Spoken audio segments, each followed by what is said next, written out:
Here we look at drugs that help control problems with the lower gastrointestinal tract, that is particularly constipation and diarrhea.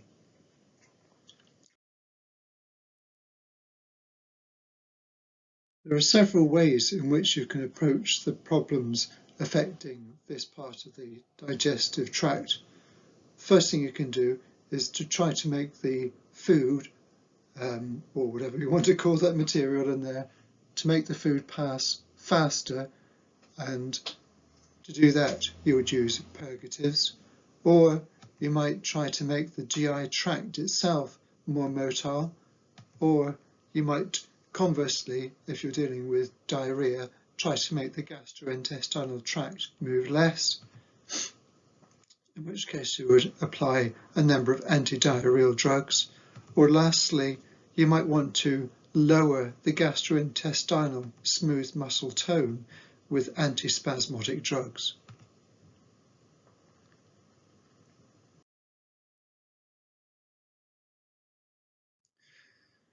So let's have a look at some of the approaches to make food pass faster, that is, purgatives. So we have a number of osmotic and bulk laxatives, such as polysaccharide polymers. Methylcellulose bran and aspergillus husk are two examples of that. So the patients just simply eat more of those things, or use osmotic bulk products. So these are poorly absorbed solutes. So you're using osmosis by raising the osmotic pressure inside the gastrointestinal tract, and that draws liquid or fluid, water from the interstitial space ultimately into the intestine. And an example of that would be lactulose, which is a disaccharide of fructose and galactose. So the sort of poorly absorbed electrolytes you might use are mainly magnesium sulfate and magnesium hydroxide.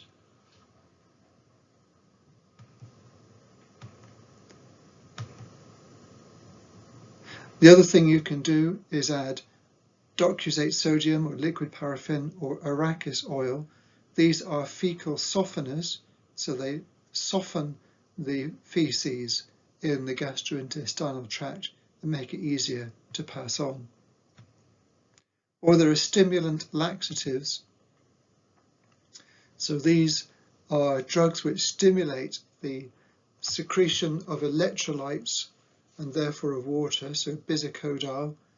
Or there are other laxatives such as senna, which is a natural product, and dantron.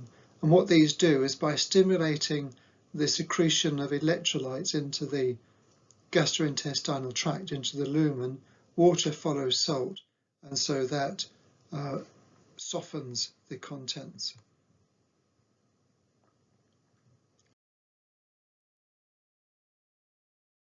So those are ways to make the food pass faster. The other thing we said we could do is to make the gastrointestinal tract move more. To understand this, you need to realize that the gut has its own built-in independent nervous system. So if you look on the bottom left,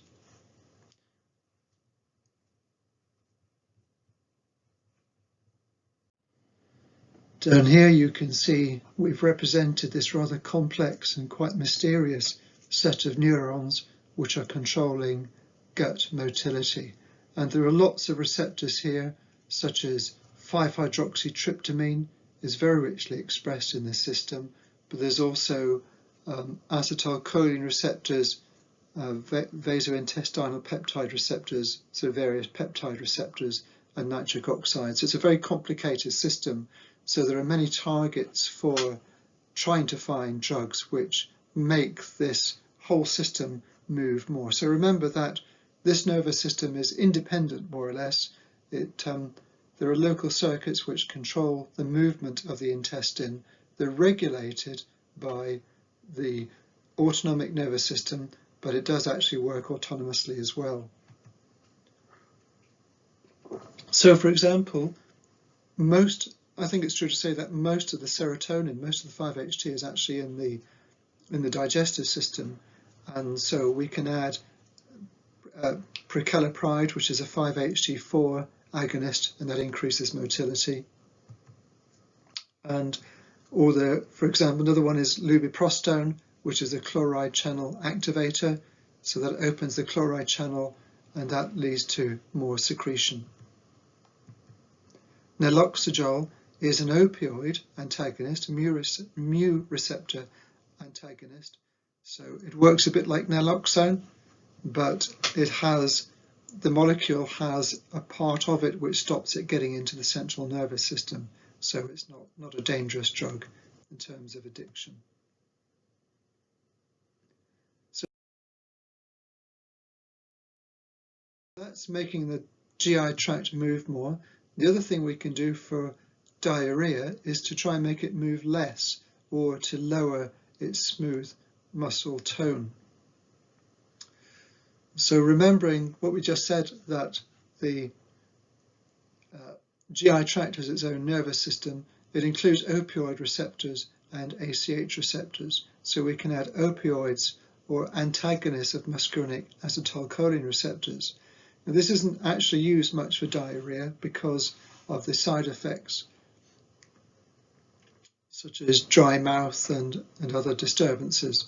However, opioids, you might be surprised to hear, are a target for treating diarrhea. Codeine and loperamide are both opioids, and they're given for travellers.